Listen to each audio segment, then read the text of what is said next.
Blog Talk Radio. Live from the nation's capital, it's Quintessential Listening, Poetry, with host Dr. Michael Anthony Ingram.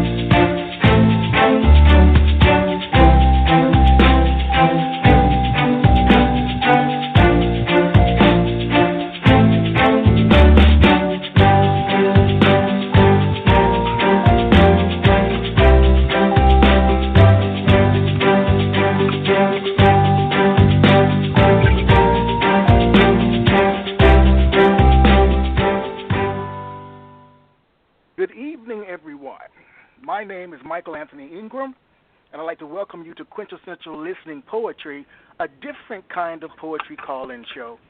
Tonight I am joined by acclaimed poets, Tzynya Pinchback and Jackie Oldham. Lynne Viti was also scheduled to join us tonight, but due to circumstances beyond her control, she will be unable to appear on tonight's program.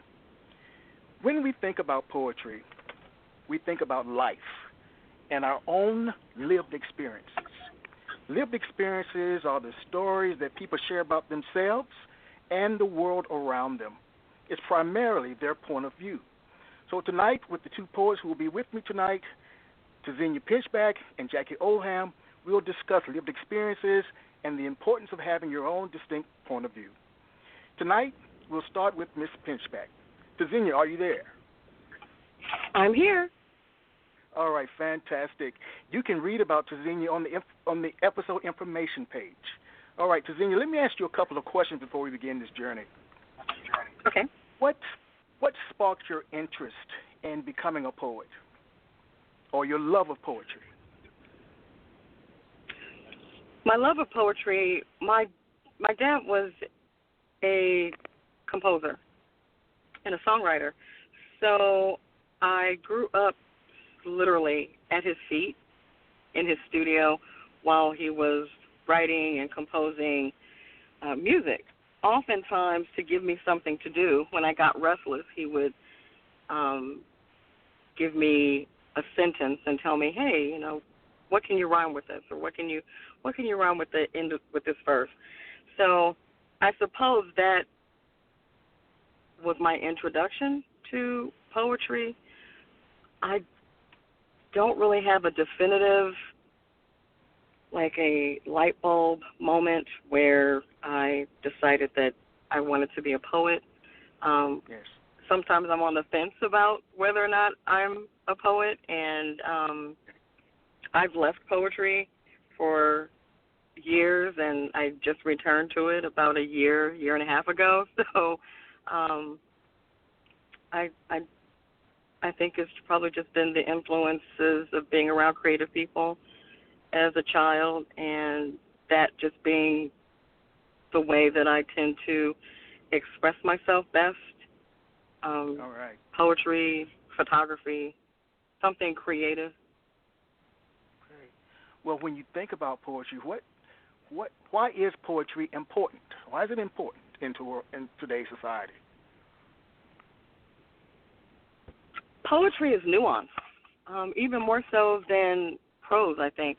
Poetry captures a snapshot. Sometimes you need to tell a story, and sometimes you just want to paint the story. And I think, for me, poetry it captures a snapshot, and it allows you to give that to the reader, give it to yourself, maybe. For me, that's what poetry is. There are times when I might sit down to write something, and sometimes it just, there's no other way for me to communicate it. For me, poetry forces me to maybe distill things, really weighty topics, things that are really heavy or things that are maybe hard to process, poetry forces me to sit down and kind of wrap it, maybe put it in a corset and make it work, make it behave. And it makes me take a lot away from it. So I can't put everything in it. I have to take away.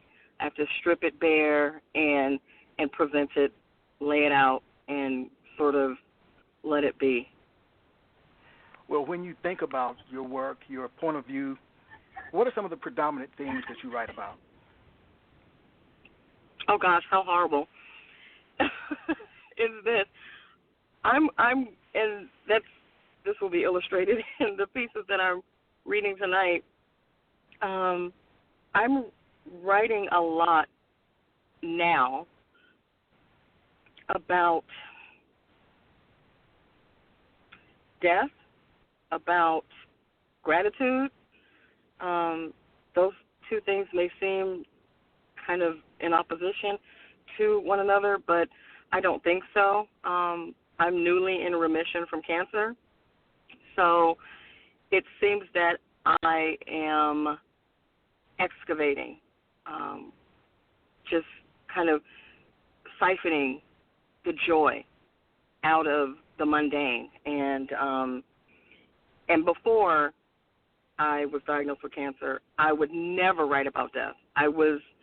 It is something I wouldn't touch with a 10-foot pole. I wouldn't touch it with your hand. And now I'm looking at it and I'm kind of walking around it and experimenting with it. So death, water, sounds really weird, but I've written a lot about water lately. All right. Just how water can take form, how it's quiet, but it can also be raging. I think when you think of strength and you think of anger or danger or excitement or life, you think of fire. And I'm kind of looking at it from a different space. I live really close to the water right now, so I'm seeing how the water is both friend and foe, how it's strong, but it's gentle, how it cleans and it can purify, it can, give birth, but it can also as well take life. It can also destroy, it can drown. So a lot of water, a little bit of death, and a lot of hope, hopefully. So that's what I'm doing right now. Well, it sounds like you've had opportunities to share your work in other places. Am I correct? I've been reading more in the past year, so I've been really lucky that opportunities have just been afforded me to read, and I appreciate it because I don't think I'm the greatest reader. I'm not the worst, but I'm not a performer, so reading is always a little iffy for me. Yes. But I think I've been so blessed and so lucky in the past 18 months that opportunities have just, appeared. People have reached out to me and asked me to read. I've looked upon or found opportunities and reached out, and something I wouldn't have done a few years ago. So I'm kind of getting my reading legs about me. So hopefully I'm getting better. Well, what do you think would be or is the relationship between your speaking voice when you go out and share your lived experience and your written voice? Or have you had an opportunity to make the connection yet? So, here's the thing. being the daughter of a musician, I was born with this voice. I kid you not, I was probably 2 days old crying in alto. So my dad always assumed, he was a songwriter, he's a musician. He's like, oh, my gosh, I've got my firstborn. She's going to be able to sing. And that's not the case. I can't sing. But I have this voice that's I think it's kind of intrusive, and sometimes I think it's aggressive. I'm not necessarily a fan of my voice. I'm not a fan of my voice. So I think my writing is a little different than my voice, my speaking voice. And I think when people hear me read it, it sometimes comes across differently. I'll workshop with other writers, and we'll be struggling or working out a kink in a piece or something, and then I'll read the piece, and they'll say, okay, when you read it, I understand it different. So let's go this way with it, or maybe let's work on it here. So I'm trying to bridge the gap between the way the poem sounds in my head and the way the poem sounds to the person listening to it when I read it. All right. If that makes sense. It does make sense. It makes a lot of sense. Well, without further ado, Ms. Pinchback, you're on. Okay.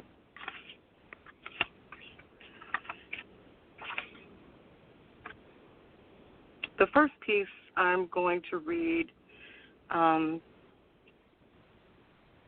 is How to Shave Your Head After Chemotherapy. Tell yourself, this is not hair. This is lips pursed so only a little prey squeaks through when the faith has left you. This is Mr. Curtis blowing the reefer smoke from his mouth into your mouth. Your mom in the foyer doing a bump while your baby brother lies curled at your feet, dreaming. This is not hair. This is lips pressed tight so only a little cry leaks through when the moon is soot blacking out the sun. This is a lava bubbling across the surface of the light skin and soft curls Mr. Curtis says will protect you from the ire of white folk as he is pressing the reefer smoke onto your tongue with his tongue. Your mother in the bathroom doing a bump. Just one more, I promise, while your brother awakes to apparitions curled at your feet. This is traitor, pinning to the line best allowed to mold in the dark, rest quietly beneath a cleverly placed center part like thatch of balding scalp. This is a red sequin dress, strobe lit and slinking across your mother's petite body, the most beautiful, smart woman in the parlor with other beautiful, smart women. Sweet with Chanel No. 5, cocaine on grinning gums and acrylic nail tips, and you in the sleeping room, powder blue polyester school romper pulled down to your ankles, belly pressed to a window, staring out over the hills, and maybe even the Hollywood sign if you look far off to the right, he says each time. But you are only 8 years old and short for your age and see nothing rising above the darkness interrupted by flashbulbs as Mr. Curtis makes pictures of you, reefer smoke and ether in your brain. You are a babe in Tinseltown, and this is a heavy chain to a rusted anchor worn crossbody like playing dress-up with your mother's pocketbook. This is making your nerves bad, snaking beneath the surface of the light skin and soft curls Mr. Curtis says will protect you from the calamity of blackness. This is hand, foot, and tooth fighting for purchase on rock with no promise of a ledge. This is shame, a marionette doll stuffing a lava oozing from its seams, limbs jerking to Parliament Funkadelic long-playing record through a haze of Mr. Curtis reefer smoke and your mother's bad math. How many free dime bags moored to your 8-year-old body? This is a knock at the door in the thick of night, announcing the rent has come due. What do you owe? What do you own? This is not hair. This is your mask askew.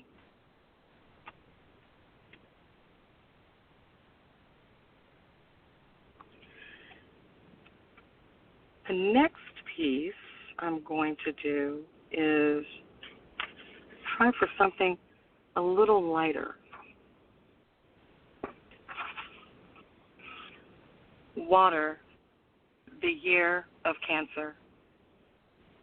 Your hair, like ribbons of silk, black against the horizon.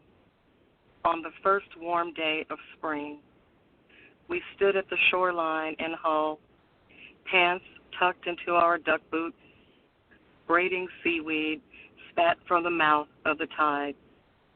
My feet, like hot stone, sank through the shifting sand, and I fell. Cold water rushing the length of my body. You plucked me from the undertow at the start of what in the coming weeks I would call the season of my drowning. We wrung out my sweatpants, stuffed clams, clamshells deep into our pockets, and drove home with the ocean in our socks.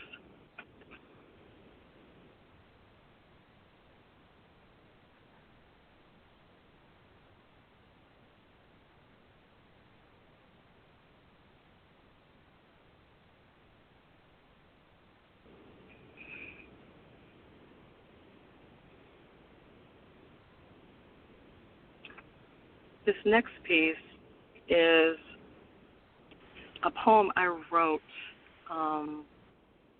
years ago, in 2010 actually. I wrote it about my mother when my aunt was dying of cancer. My mother is a retired hospice nurse, and she moved in with my uncle and his wife to care for my aunt those last 2 months. And I remember calling my mother one night and asking her if she was afraid, if she was afraid to be in the house alone with my aunt so close to death. My uncle was working in the evening, so my mother was there alone with her, with my aunt.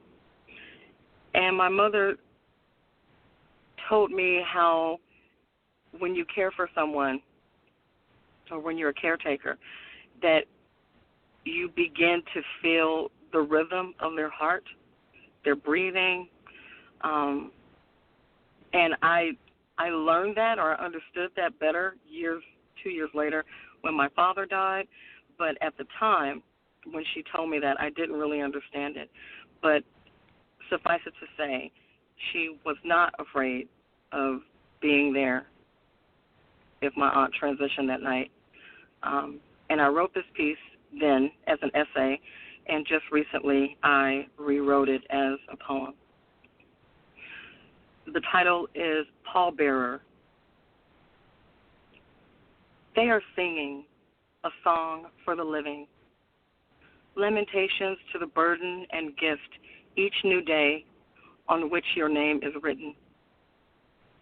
A song full-throated at once harkens back to the warmth and lush florals of youth, your lily of the valley, your sandalwood and myrrh, your tangerine sweet and sun-kissed skin mapping its lyric.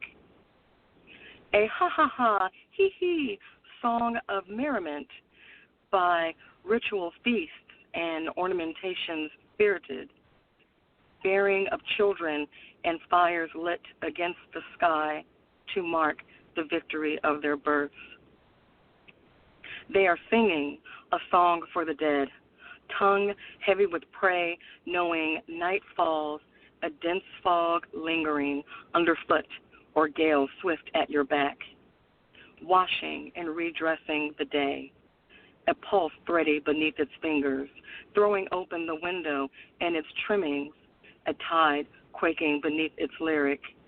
Sing you onto the morrow where there is no lament.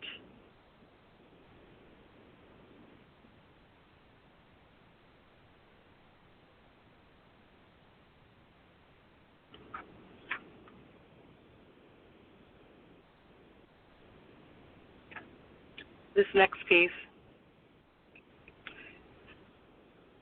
I wrote about my father. It is, and I apologize for having the introductions. I think the rule is that poets aren't supposed to have these long, illustrious introductions, but my apologies. When my father died in 2011, me being the writer in the family, I was supposed to write his eulogy, and I was unable to do that. I wasn't able to write his eulogy or his obituary, and it actually was the event that led to me not writing poetry for years. At the time of his death, I went completely silent. No matter what I did, I couldn't write, I couldn't find words, and I just started taking photographs.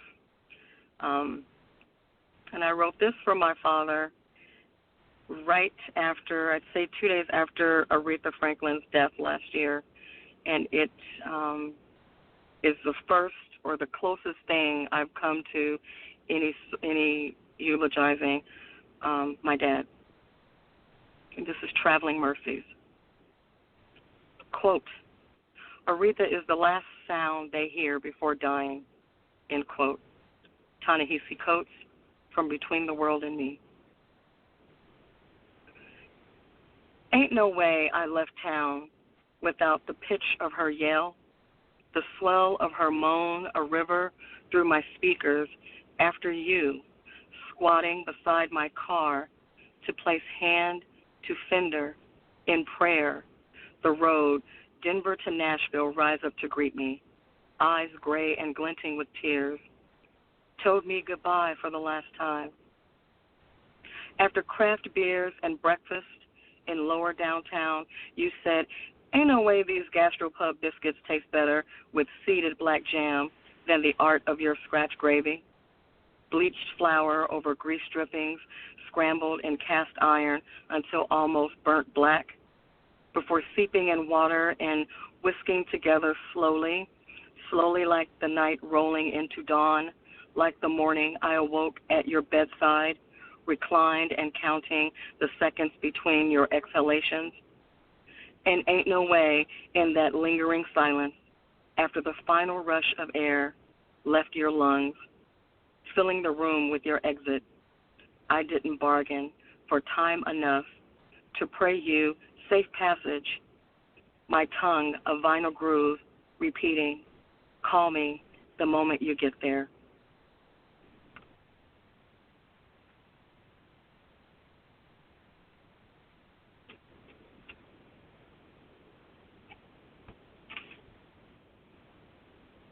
Probably hear me rustling papers.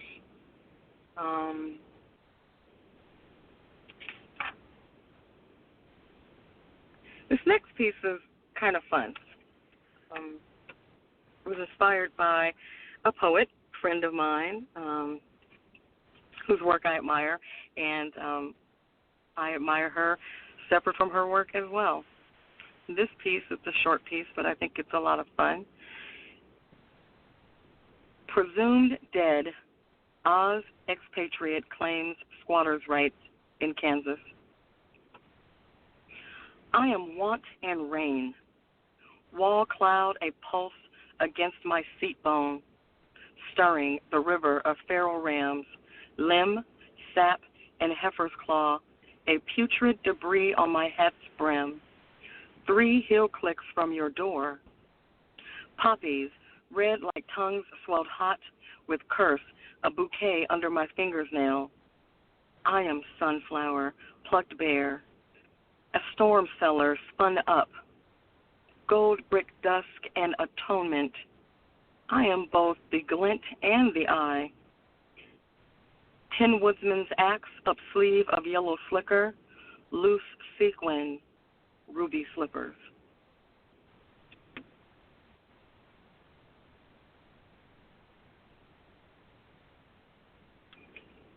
And this last piece is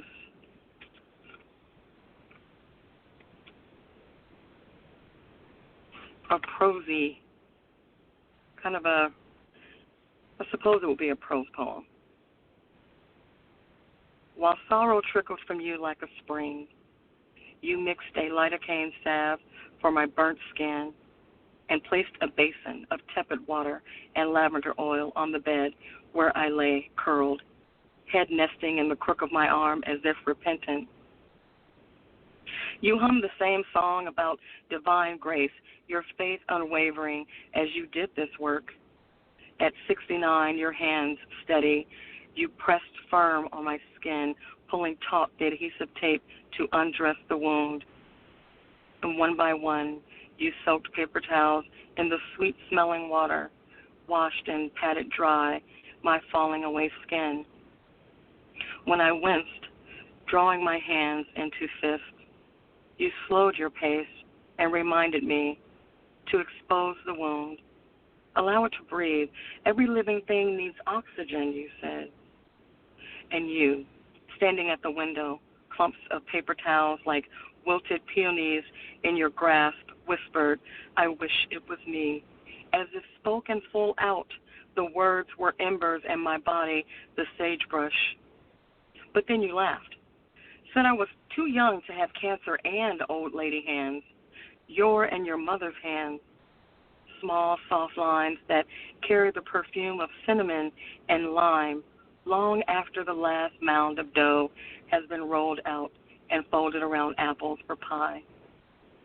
Slender fingers that pull plant from soil, leaf from stem, but just as easily smooth hair knots into lush coils. You are right. These hands of mine have never been new. We enter this world already holding our mother's stories. Thank you. Thank you. What have you learned about yourself from being a writer, from being a poet? Who are you as a result of being a poet? That's a good question. Who am I?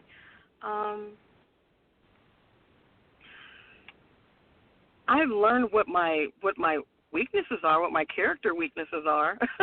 I've learned that I can hold a grudge for a long time, a lot longer than is probably healthy. But I'm also learning of late that writing is giving me a space of freedom.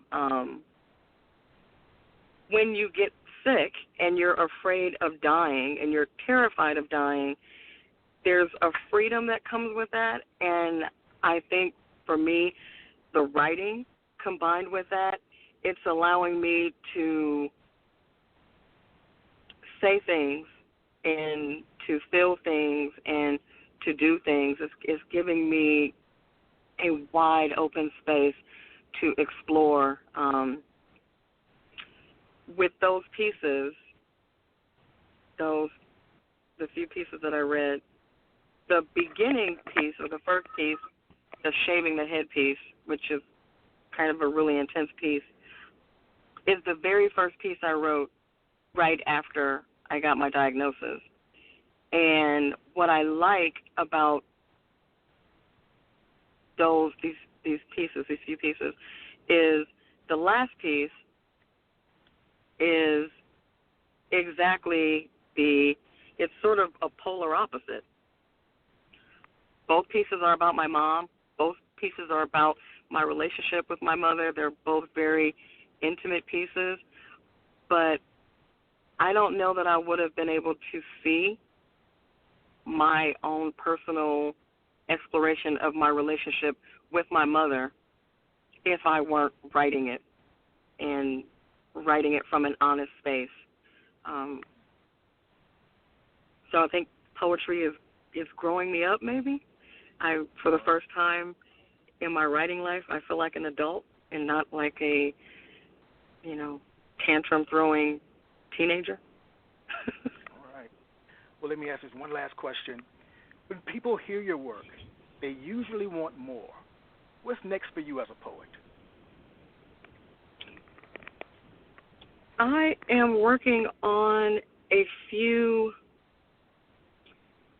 I'm trying to pull together a collection of essays and poems that explore kind of intergenerational trauma from more of a recovery space, or maybe reclaiming the self and kind of realizing this is what happened, and this is where we started, and this is where we are.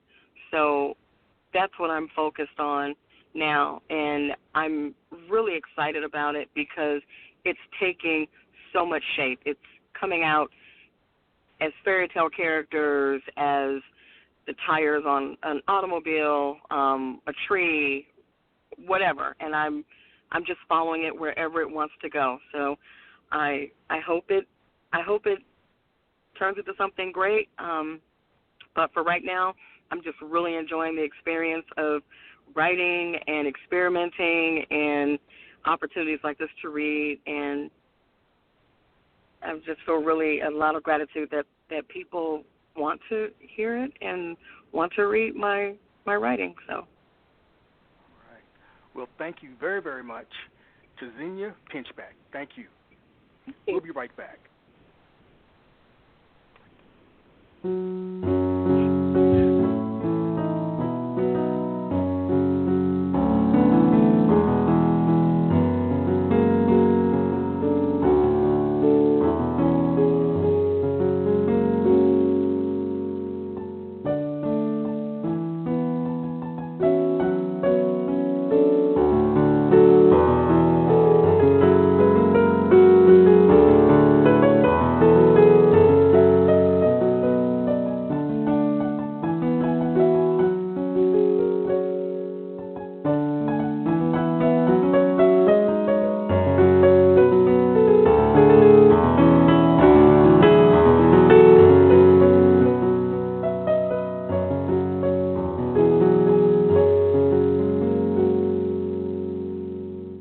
Good evening. My name is Michael Anthony Ingram. I'd like to welcome you to Quintessential Listening Poetry. Our next poet is Jackie Oldham. Jackie, are you with me?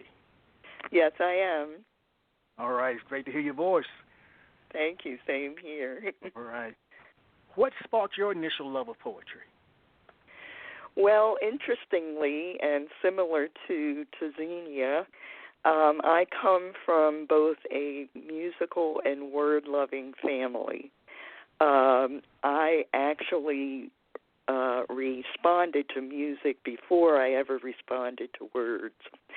But to answer your question briefly, nursery rhymes and a child's garden of verses is what sparked my initial love of poetry. I would listen to the golden records of nursery rhymes as a toddler and responded to both the music and the words of them. And I've been really writing and playing music ever since. Why do you think poetry has an important role in modern society? I don't know so much about modern society, but I suppose this would be my answer. Poetry is like painting with words. You pick your words carefully as you would colors in a painting, and you evoke images with those words that you can't necessarily do in other types of writing. When you think about your work, what are some of the predominant themes that are at play? First and foremost is love and loss. That's something that I've experienced a lot over the last probably 10 to 15 years, and it has really informed my work. However, I also write about the world around me. I'm a native Baltimorean from Maryland, and I love my city to death. And that's one of the things I write about a lot, both the kind of nostalgia for the Baltimore I grew up in, but also recognizing where the city is now. And I also write about just things that strike me as unusual. One poem that I won't be reading tonight kind of combines some disparate occurrences on a single day. There was an earthquake in California on the same day that one of the planes in the Indonesia area crashed a few years ago, and somehow I managed to combine those disparate elements into a poem that spoke about the ironies of life and how strange the world can be and how strange life can be. Have you had opportunities to share your work publicly? Yes, I have. I actually gave my first public reading several months ago at a local event in Baltimore, and I was really pleasantly surprised at how well it was received. I've also performed in public many times as a musician, both as a singer and instrumentalist. Well, when you think about that, what is the relationship between your speaking voice and your written voice? Mm-hmm. I think my speaking voice surprises me, actually, in relation to my written voice. Now that I have started reading my works aloud, I find myself infusing more of a musicality to the reading. And I guess you could say I've always had something of a, not quite an actor's sense of reading, but there's a theatricality to me. Mm-hmm. All right. Now it's time for us to hear some of your work. Okay. This first poem was written nearly a year ago, and it is a somewhat long but interesting memoir of my childhood in Baltimore, in contrast to where we are now. And it's called You Don't Know Baltimore Like I Do. The Baltimore seen on The Wire and Homicide is not the Baltimore of my youth. The Baltimore seen in 2015 after the death of Freddie Gray is not my Baltimore either.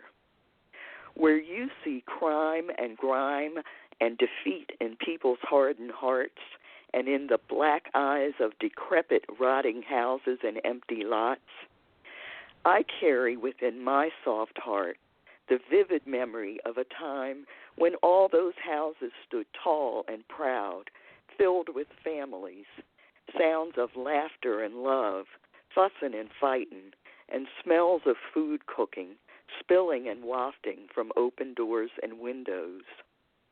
Plenty of corner stores selling fresh food and produce where the owners kept your family's credit in big handwritten ledgers. That store at Monroe and Mosier Streets with the neon sign used to be Burkham's Grocery. They ground the beef fresh for you at the meat counter in the back. Once, when I was little, I ate maraschino cherries out of a jar I picked off the shelf. Grandma was mad. She had to buy that jar, and I never opened another jar in a store again. See that empty storefront at the corner of Fulton and Riggs Avenue across from the CME Church? I remember my daily after-school stops in that store with friends to buy root beer barrel candy and baseball cards and glittery little girl rings for 5 cents. And the CME Church was known then as the Colored, now Christian, Methodist Episcopal Church. I would head on down Riggs to my grandma's house on Payson Street, and after our homework was done, we'd meet up outside and play step ball, jacks, or marbles, or ride up and down the street on our bikes, or go skating on our Union number 5s until we were called in for dinner. On summer days, we eagerly awaited the Good Humor truck or small carnival rides brought in on the back of a pickup truck, or horse rides provided by Arabers. My aunt or my grandma would walk us up to Branch 17 of the Enoch Pratt Library at Pennsylvania and North Avenue for story hour and a pile of books to bring home and read.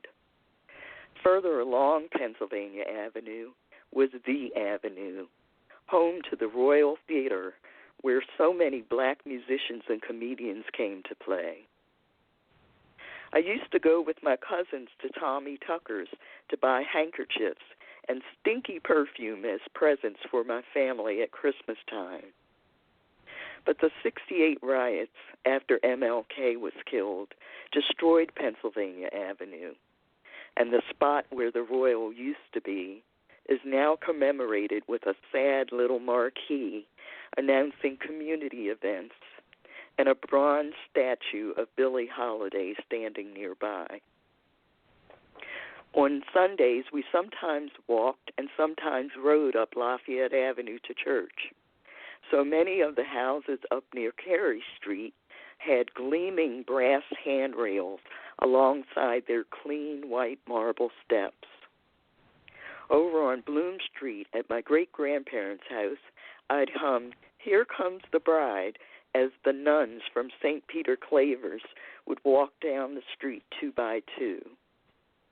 My first home, the Carver Apartments on Division Street, is now another burnt-out shell, even though it was on the National Historic Registry. Before it became my first home, it served as a Catholic orphanage, yet as an apartment building, it retained the cavernous and odd-angled hallways and a courtyard in its midst. The careless owner charged with restoring it allowed it to burn down instead. But in the shell of the building, I can still see where my mother would hang out her laundry on a clothesline strung between our window and a neighbor's. I even remember the time when my grandfather, my youngest aunt, and I walked past the house off Fulton Avenue and Druid Park Lake Drive, where a memorial to Freddie Gray now sits. We were on our way home from a carnival where we got silly-faced clowns that danced from a string on a stick and melting ice cream running down our arms. So don't try to tell me how broken Baltimore is, because I remember when it wasn't.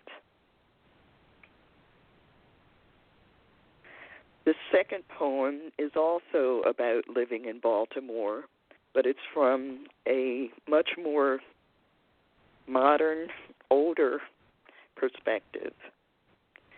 The Age of Wisdom Lost.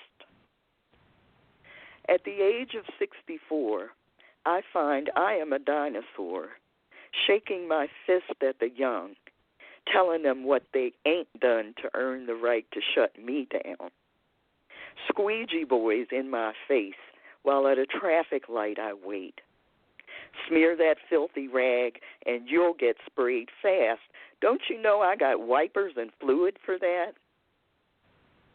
Go to the local gas station store and some homeboy entrepreneur telling me I can't park in the lot because he has rented the spot to wash cars. Black business, he says with a shoulder roll and a grin. I tell him, that don't mean nothing to me as I march into the store, having parked in front of the door, a spot I'm not supposed to be. Picking up my items and slapping them on the narrow ledge with an edge, I ask the foreign counter dude, how'd you let these fools take over your parking lot? Counter dude smiles sheepishly, saying, they'll be gone tomorrow, Mom. To which I reply, no need for all that. You got a whole big lot. Just give them a smaller spot. Closing the door as I leave the store, I see I'm blocked in by a young girl in a silver car waiting to get out of the gas line. rolling her eyes out loud. I jump in my car, put on my seatbelt, start the engine fiercely and prayerfully. I maneuver out of my space between a rack of tires and the girl's bitter face as she inches her car forward to let me pass. What the hell's happened to this world, I fume, shaking my head as I pull out onto the road to drive home. And then I ask myself, have you lost what's left of your dinosaur mind? You could have been killed twice. But if I don't speak up, who will? A day later, I swing by the store again. The car washes are still there, but so are the parking spaces. The car washer asks, want your car washed today? Nah, man, I say, but let me give you my card.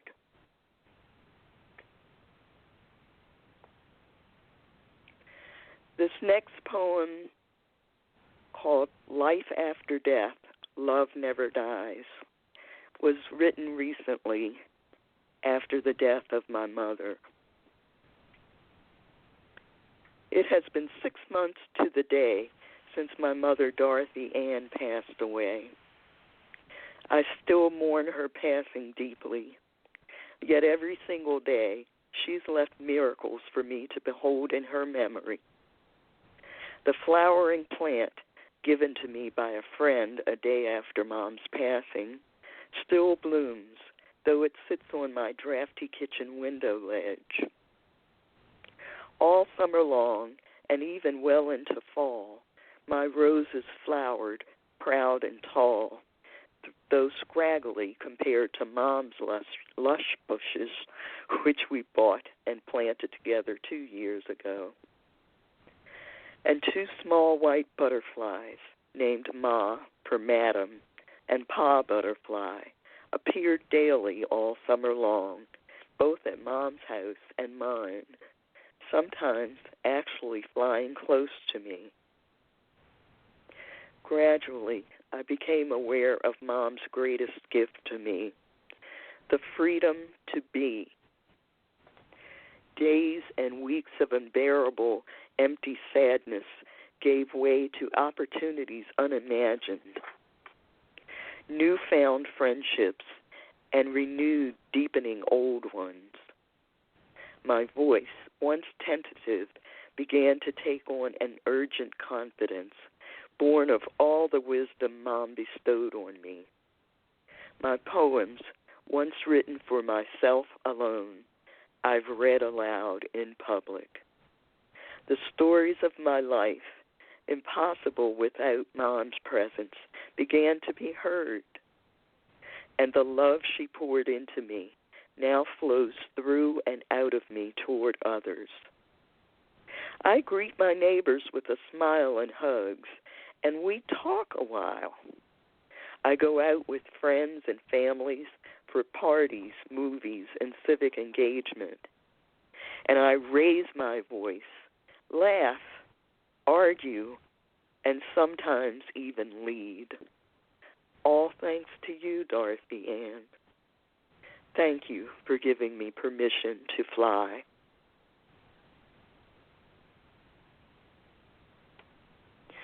This next poem is called The Fringe Dweller.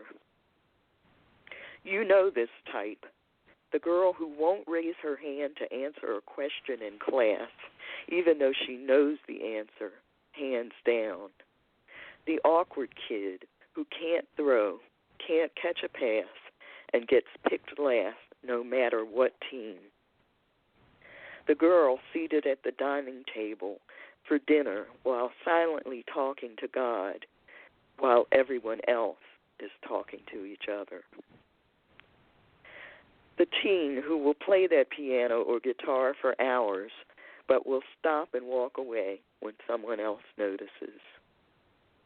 You think she's shy. You think she just doesn't believe in herself. If she would just... I am the fringe dweller. I'm not afraid to dip my toes into the waters, mud holes, and swamps of life. It's just that I invariably fall in head first. And after nearly drowning in the middle of the lake or gasping for air as I climb out of the mud hole or pushing and cutting my way out of the swampland, I want nothing more than to tell the tales of how I got over the water, how I knocked the mud off me, how I wrestled that alligator in the swamp. As I sit on the porch in my rocking chair, laughing in the face of life and death.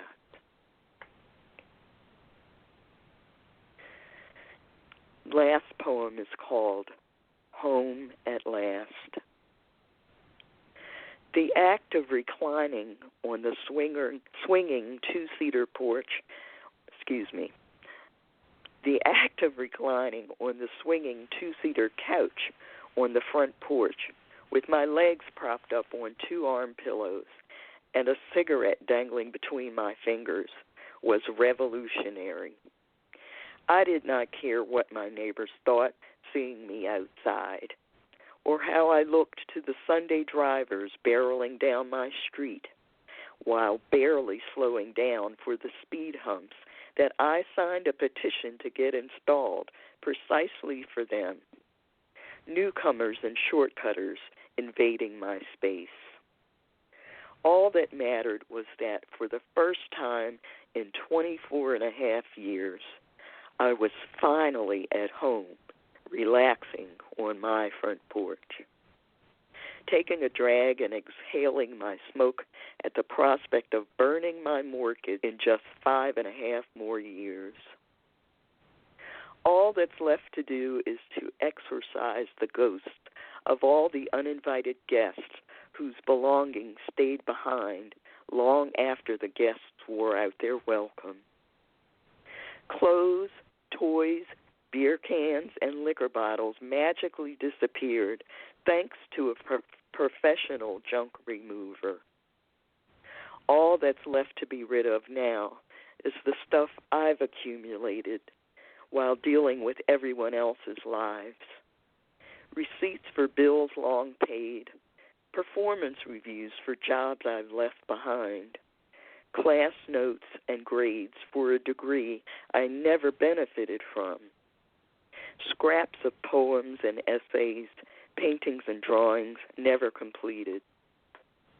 But I cannot let go of the books I've read, or the LPs, 45s, cassettes, and CDs I've amassed, nor the poems and essays I've completed, some published, nor the newspaper articles chronicling the idols who molded my worldview or the historical benchmarks of my lifetime. They are the mileposts of my life, the link to my past, even as I create a new mantra. Keep moving forward and don't look back. Thank you. Thank you. What have you learned about yourself from being a poet or a writer? Who are you as a consequence? Wow. Well, I have learned, number one, that I am much stronger than I gave myself credit for in my youth. And I have learned that there's a lot I have to say, a lot that's worth being told, and I'm finding worth listening to. What's next for you as a poet? I think what's next for me will be to, number one, do more readings of my work, and number two, to explore new themes in my writing. My writing so far, as I mentioned earlier, has focused a lot on my city, my memories of growing up, and I think now I would like to look more forward and look at the world as it exists around me more. You know, I want to thank you very much for sharing your work. Thank you for having me. I'd like to bring Tzynya Pinchback back in. Lynne Viti, who's not here tonight, played a very major role in planning this program. So I give her kudos in terms of pulling the whole cast together, the two other poets. So what we'd like to do to honor Lynne is to share two of her works, one read by Miss Pinchback and the other read by Miss Oldham.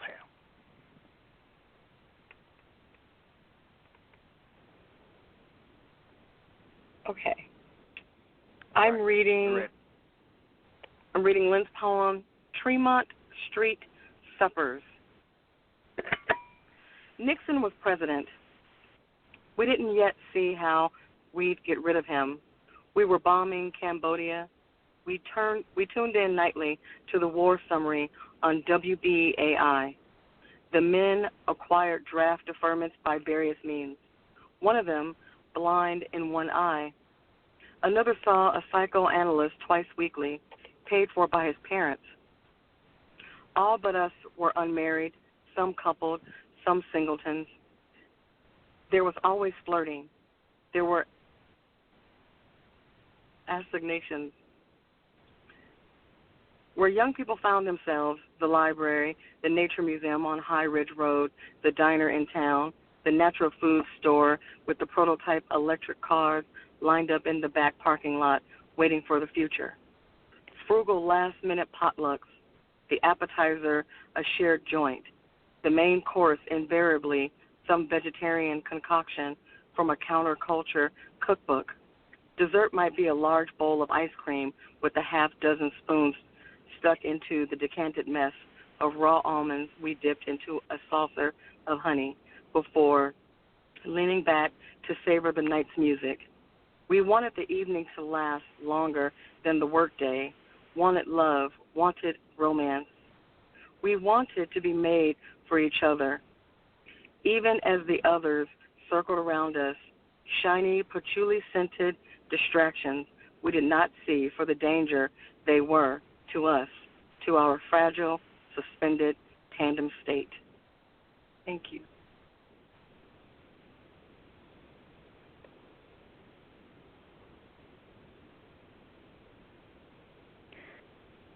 This next poem is also by Lynne Viti, titled In Louisburg, County Mayo, Thinking About Dublin. The smell of burning peat in the steady morning rain suggests a memory out of reach, something from years ago when I got the notion to drain my small savings account, head for Ireland once final exams were read, grades in, textbooks collected, accounted for. My chairman satisfied that the city of Stamford had gotten its due. I was 26, marriage in shreds, divorce papers drawn up. I was seeking a different self, a poetic self. I stayed a week in Dublin, wandering the paths Joyce describes. Each day I distracted myself from the hole in my life. Went to the Abbey, met an American actor, a minor figure on the Broadway stage, who took me to an after-hours place, frequented by the Dublin theater crowd. I could have sworn when we knocked and the actor whispered the password, the man who peeked out and opened the door was Milo O'Shea, the actor. And I drank Jameson's neat, sipped it slowly. In Boyle, County Roscommon, town of my great-grandmother, I wandered the cemetery, searching for the Sheiky graves. The headstones from the days of the Great Hunger hid in the high grass. I rented a small red Ford, drove across Ireland, slowing down, stopping often for the sheep, accepting waves from old farmers as I shifted into first gear onto the next village, stopping each night to find a room and perhaps supper identical to breakfast, eggs and rashers. brown bread and white, tomato, tea, lashings of butter. I ate too much and drank the Guinness, which fattened me up. I outsized my waist. I was growing in my grief. Instead of wasting away, I came home a stone heavier, a bottle of Jameson's in my duty-free bag. Thank you. Thank you. Well, that is our show for this evening. I'd like to thank my special guests, Tzynya Pinchback, Jackie Oldham, and also to Lynne Viti, who's not here, but we send her our greetings and we send her our love. Thank you and good night.